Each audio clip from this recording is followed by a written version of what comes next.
способны в Европе? Ну, какие есть? Слушай, Оля, в Украине кто договороспособный? Кто? Никто. А мы все равно разговариваем с ними. Ну, надо разговаривать с теми, кто этого хочет. Но мы не видим такого страстного желания разговаривать с нами, с Россией и так далее. Хотя, я не буду говорить, пусть Владимир Владимирович скажет, что он разговаривал с ними. Они ему звонили, рассказывали, он разговаривал с некоторыми.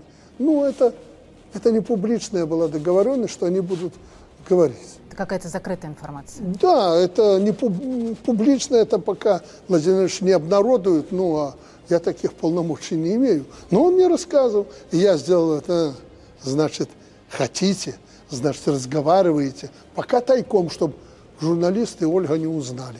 Ну, может быть, Владимир Владимирович рискнет и скажет, кто звонил. Звонили ему, чтобы поговорить. Поэтому вот они такие пропагандисты и прочее, но там под одеялом, под покровом каким-то идут, как всегда обычно, это бывает хитросплетения какие-то, идут разговоры.